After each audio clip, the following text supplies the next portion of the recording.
Thanks to the Forum 6 Tamworth and Wagga Wagga and the Odeon 5 Orange.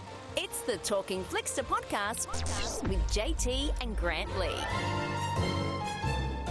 Yeah, hello and welcome to our Talkin' Flickster. JT here with Mr. Lee. We made it to 101 episodes, Mr. Lee.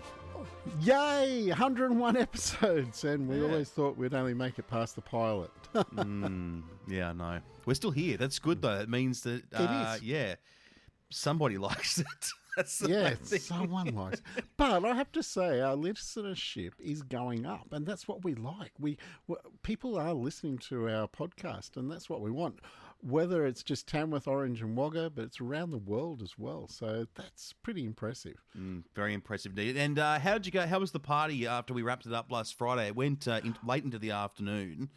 And I've got to say, you had a few to me champers, Mr. Lee. I did, and I actually had to call the wife to come and pick me up because I couldn't drive home, because I purposely got her to drop me off because I knew we were going to have a few champers.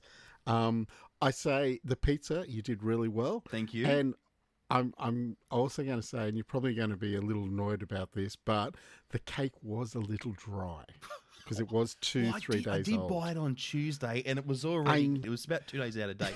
But I saved 75 cents. So, you know, in this day and age, Mr. Lee, every cent counts. But absolutely. But it was lovely to celebrate, and we're now back into another episode, which is our Talkin' Flickster. We have somebody on today to talk about Clown in the Cornfield, Mr. Lee. Are you a clown fan? Do you like clowns, or do they scare you? Because you're either one or the other, aren't you? Yeah, well, as I said last week, why do they make clowns who are very happy, cheerful people into horrors that go around slashing people? That's not right, is it? So I have to say I'm not a clown fan because of that reason. Well, if you watch this movie, you certainly won't be. It looks awesome, Clown in the Cornfield. We will dissect it after we have a listen. Enjoy this one, Mr. Lee. They're really big on tradition around here. Every year, there's this parade where everyone gathers around a Friendo float. Friendo? It's the clown on all the Bay Pen corn syrup labels. He's practically a local legend.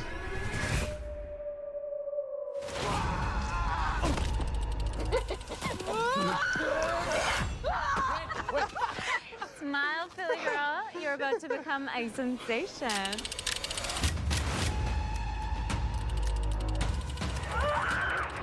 Be careful who you hang out with.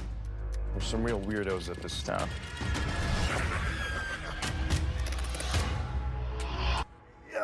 Six. Very funny, man.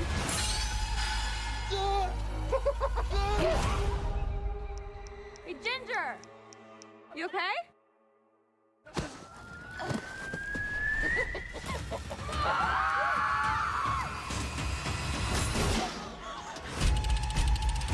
There's a psycho dressed up like Friendo, trying to kill us! Call 911! Where's the button, Jen? What is this? What kind of phone is this?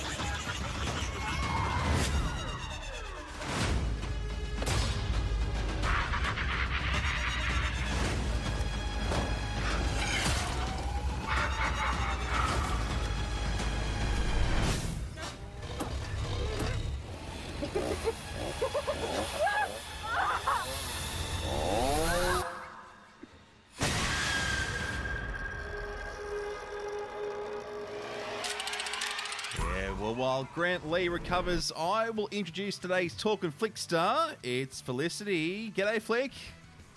Hey guys, how's it going? Hello, welcome to Talkin' Flicks. And how good is it, Mr. Lee? Our Flickster is Flick. Yes, how good's that? It's meant to be. Segue. It's meant to be. It's yeah. meant to be. Usually you come up with that And I corny must crap. say, gentlemen, congratulations on 101 shows. Oh, thank you, Flick. Oh, That's awesome. Thank you very Flick. much. Yeah. Well, we did have a speech prepared, but I put it the time and place for it. No, that was last week. Yeah. Yeah. That's okay. I That's still old can't news now. believe we did it. I know. Now for 200. So we've got another 99 to go. And that will go very quick, very quick. But Flick, it's great to have you on the podcast. Now, you're a big movie buff. How do you go with your horror films? I do dabble in the horror genre every so often. I don't mind ducking into my local forum six to see the horror films showing. So, yes, I would say I'm definitely a fan. Good, yeah. And how many horror films have been out this year already? Like, it's a real year for horror again, isn't it? Yeah, and not just average horror films. Like we've had some really good ones come out. We've had some really highly rated ones, which I think are well reviewed. Yeah. Well, yeah.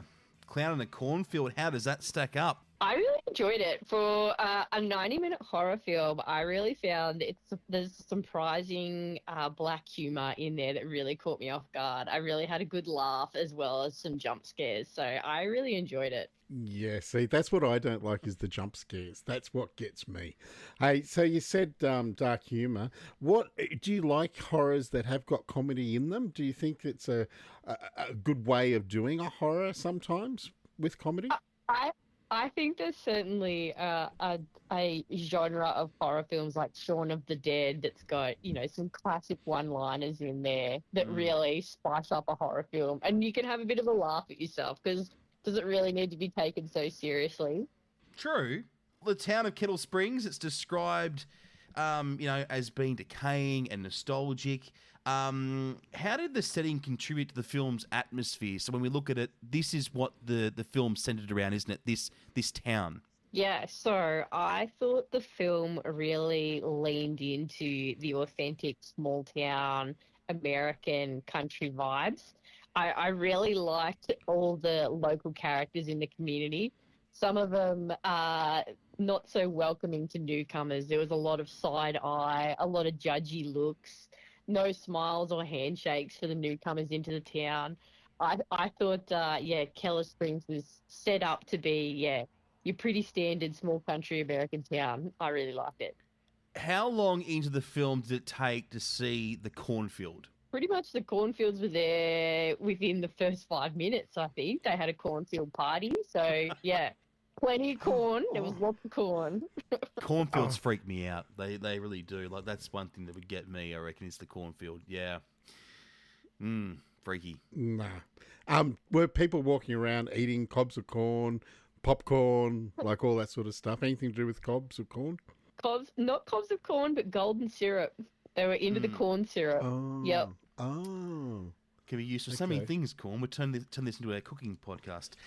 If we keep going. Well done, Mr. Lee. Anything you can do to get away from horror talk. Yes. Yeah, okay, let's talk about the clown, Friendo. Now, very scary. From what I've seen in the trailer, this is one hell of a freaky clown.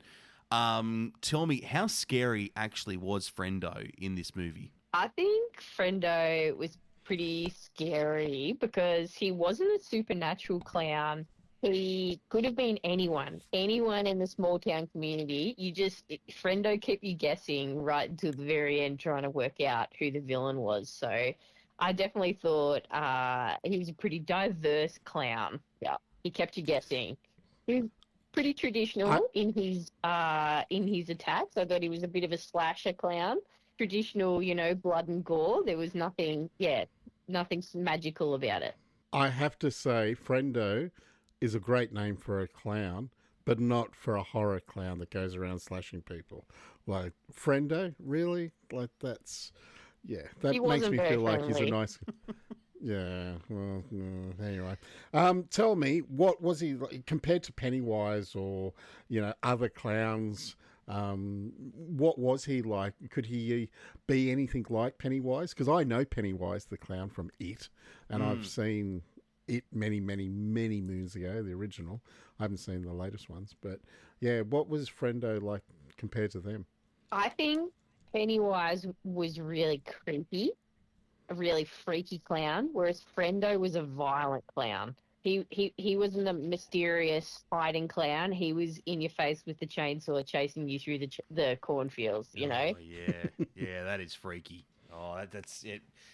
Is it really that graphic? Like, is there a lot of gore? I don't think it's like it's not very realistically graphic. So I definitely think similar sort of leaning into the the traditional slasher blood and gore, but not really like realistically graphic. It was kind of funny, yeah, attacks like that. Really, Friendo was pretty wild in some of the things that he did to people. Yeah, see, that just scares me. So, the film is described as a self-aware parody of the 1980s slasher movies. Did you find it nostalgic, or was it innovated, or was it, out on its own? I thought it was pretty nostalgic. I thought there was a lot of horror scenes that we've seen played out in other films before. You had your traditional chainsaw, you had a lot of slashing with knives and things like that, but they really they really put a little bit of a comical touch on some of those scenes. Like, they knew that they were overdone horror scenes, but they made them that little bit over the top comical, which I really enjoyed. They didn't take it too serious. They wanted to make it an enjoyable horror scene for everybody. The one thing that horror films can be critiqued on and cop a bit of negative feedback for is being predictable. Would you say that there was much of this predictability throughout the movie? Like, there's parts where you go, I know what's going to happen here. Well, I went and saw this film with my partner, and he and I were guessing the whole way through the film who the villains were until the end. And yeah, I thought, I didn't think it was super predictable because we didn't get it right. So I'd say there's definitely some guessing to do there. So sensing a bit of a twist? I think so, yeah. I'd say a twist towards the end. Yeah, I'm definitely not going to ruin it for anybody, but yeah, I think there was a twist towards the end for sure. Ooh, how interesting. To have a horror that has a twist of something. Horrors can have twists, Mr. Lee. Oh, well, I was thinking, do they have a story? But anyway, hey, what did you think of Katie Douglas's portrayal as Quinn, the daughter? I thought it was great. So she was playing the aim for her was to play a authentic, traumatized teenage daughter trying to grow up and rebel, but at the same time she loves her dad and she's trying to support her dad. I thought she was a really likable lead character. I really wanted her to succeed. In a horror film, it's a real flip of the coin. Are you gonna live the whole way through the film and make it to the end? And I really wanted her to succeed, so I was cheering for her. Because sometimes you get some of these characters that are, we use the word dumb, kind of like they do very silly things, and you see it in every horror film, going into the house when you should be running away from it, things like that. Yeah. Was Quinn doing much of that in the film? Quinn seems to be doing all the right things. She was hiding at the right times. She was coming out with the classic one-liners and stepping out, being confident and showing them who's boss. She seemed to be all over it. Did she offer much to because you mentioned this black comedy earlier on in the podcast? Do you see much of that from Quinn? Is she involved? Is she throwing out some funny one-liners? Yeah, absolutely. There's a particular scene with two teenage girls and a old vintage dial-up phone that just had me giggling. Yeah, absolutely. She's a funny lady. I really liked watching her in this movie. That's so good. Now tell me, do you think there would be a sequel without giving anything away, but do you think they could, or is it one only movie? I'm thinking this is a one and done, guys, with the vehicle driving off into the sunny distance. I think it's probably nicely closed off.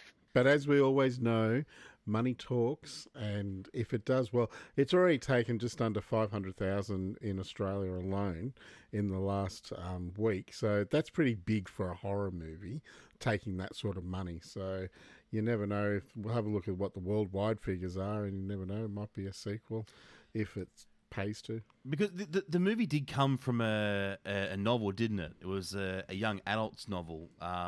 So yeah, have you read the novel? Did you know much about the novel before watching the movie? No, I only realised that it was written made from a book after I watched the movie, actually. I don't know whether I could even read the book, you know. The book even wouldn't be as scarier. graphic because, well, unless you've kind of No, put the they picture in your explain. mind. Don't they explain it in your like they explain what's happening? You know, the chainsaw's going down. Yeah, no, I don't think I could read the book. Depends on your imagination with the book, right? Because it'll be Yeah. your own film in your head while you're reading the book. It depends how scary it's going to be. True. And you know what? I could miss those bad parts, couldn't I? So I could just go to the end of the movie. Oh, I know at the how end of the you'd do book. it. You'd be 1, 2, skip a few, 99, 100. Yeah. That's what you'd be doing. Correct. You'd be Correct. You finished that book already, Mr. Lee? Yeah, I gave it to you 5 minutes ago. Now, let's talk about the sound in the film, the sound design. I reckon sound is a massive part of a great horror film because when you're sitting there in the cinema and you've got the surround sound feel and those little jump scares that come out at you, how did you find the sound in Clown in the Cornfield? So I thought particularly the quietness of the cornfield was really interesting. I thought they did a really good job of showing how disorientated you can get in a cornfield and trying to hear your friends who you can't see, and you can hear something creeping up on you in the cornfield, but you're not sure which angle it's coming from. I thought they did a really good job of portraying how, a different sound from different angles, and you never know what's going to pop up or which way you've got to run to safety. Yeah. Yeah, see, I don't think I'd be yelling out. I think I would just be keeping quiet, crouching down somewhere and just staying there till the sun comes up is what I would be doing. Would you two be doing the same thing? Is that, am I alone here or? No. I would do the same thing because why do you want to yell so then the clown, Fredo, knows where you are? Exactly. Like, you don't do that. That's the dumb thing you do. I would crouch down, but I would actually probably crawl out of as much as I could go because in every horror movie, someone falls over. Like we were saying course they before, do. you know, typically you look around and then all of a sudden you trip over this little tiny branch. And I'm sorry, Mr. Lee, but if you were calling out for me, I wouldn't be answering you. And I'm sorry, but that's That's no different to what it is now, is it? There's no different I'm at not all. coming to your rescue. You're not on coming your to own your here. I'm on my own anytime. Running the opposite direction as fast as I can. Yeah, no, I would come back, Mr. Lee. You know I would. Okay, so who do you reckon would be appealing to this one, Flick? So obviously horror fans, but those that might love a good slasher, I'm guessing. Yeah, I think young adults. Yeah, I think millennials too, to have a bit of a laugh. Yeah, I think probably, a younger audience. Not necessarily the oldies. I think they might get a little bit freaked out with the blood and gore. But yeah, I'm thinking teenagers. I'm thinking young adults. Yeah, anyone who's into a traditional slasher, horror film with a few laughs thrown in it. That's really good. Yeah, still not me. Sorry, still not me. Are you sure, Mr. Lee? I'm sure we'll win you around. We've still got a couple of minutes to go. And our Talkin' Flickster from last week, Byron, he had a question for you, Flick. And this is the question Byron would love to know about. So, Felicity, being a clown horror film, my question would be, if you're going to watch a movie with a movie clown in a cinema, which clown would you sit in the cinema in the dark with from any movie? I thought long and hard about this, and I chose a clown that's not super scary. I would love to sit with Ronald McDonald because maybe he'd bring some fresh chicken nuggets. You know what? He did just say any clown, so He did. Yep, that's fine. I went with a nice safe clown. Yep.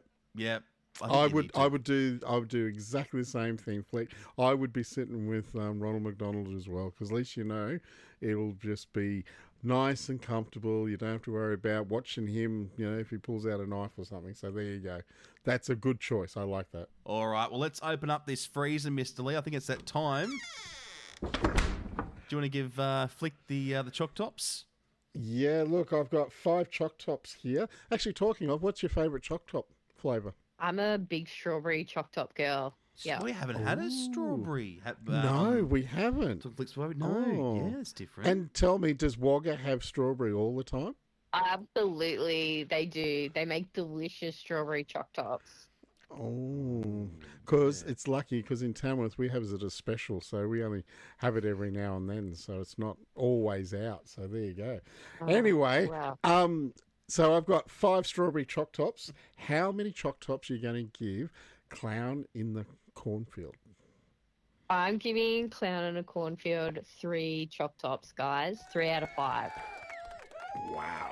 That's pretty good. I like it. Anything over 3, 2.5 even is pretty good. So Yeah. 3, that's pretty good. And for a horror film too, because horror films can be hit or miss. But yeah, I think that's a pretty good score if you ask me. Very good score. Well done. Well done. Thanks for going along and checking that out, Flick. Next week, we are reviewing... Oh, this is going to be great, Mr. Lee. Next week. Yes. Can't wait for this. Final Destination, Bloodlines. It's been a long time between drinks.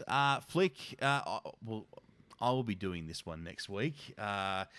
Yours truly. I'm looking forward to... I think this is my first time in the Talkin Flickster pedestal with Mr. Lee. I'm Yes. very, very nervous about this one. So what's the question you've got for us for next week, Flick? Okay, so my question for our Final Destination film viewer. Final Destination is about traumatic everyday items. I remember watching the Final Destination films 15 years ago, and I'd never been able to drive on the highway behind a log truck ever again without thinking about a Final Destination film. What everyday object could be used in a Final Destination film for a traumatic jump scare? What could they use to traumatize a new generation? Well, that is a good question. That is a good question. Oh, okay. I'm going to have to think about that one and come in with something really good next week. I've got 7 days. Yeah, you got 7 days to think of something. Wow. I couldn't even think of anything off the top of my head at the moment. Jeez. To beat a log. Yeah. And I remember that scene too. Out of all the movies, there have been some crazy deaths in... There's just things that you just don't think are possible. Elevators? Elevators, yeah. Planes. Garbage disposal. Yeah. Yep. Ladders. Yeah, and looking at the trailer, there's some new ways to die. So, yeah. But Flick, thanks so much for coming on Talkin Flicks. Great to have you on board. My pleasure, guys. Thank you so much. And Mr. Lee, look, Flick gave us a raving review at the start of the show, so we've got to get her back on again. I think she can come on anytime. Yeah, definitely. Yes, definitely come back because I like that. Anyone that gives us a good report back, I like that. Just move everybody else out of the way and just get Flick. She can come on if she wants. Thanks, Flick. You have a lovely day. Bye, everyone. Thank you very much, Mr. Lee. We're getting out of here now. And, it's that time. We're coming back on Friday at midday. Yes. What's on Friday's show? What do you want to get your stuff together and just give us a sexy hook as to what's happening on Friday? Make it good. Okay, well, there's a new movie opening on Saturday. And we don't normally have a movie opening Saturday, but it's a massive, massive movie with one of my all-time favourite actors. Yeah, he is your favourite, not... Yeah. Yeah. Our Saturday movie, and this is the reason why you put it on Saturday, because you just don't want to be there when it comes out, because you're off Saturday, aren't you? Yeah, I know what you're up to. But anyway, we will discuss that movie plus a whole lot more, including Final Destination Bloodlines, this coming Friday at midday. We'll catch you then. Have a great rest of your Wednesday. Bye for now. Want more Talking Flicks? Get your fix with every episode, anywhere, anytime. Just search Talkin Flicks on Apple Podcasts, Spotify, forum6.com.au or odeon5.com.au.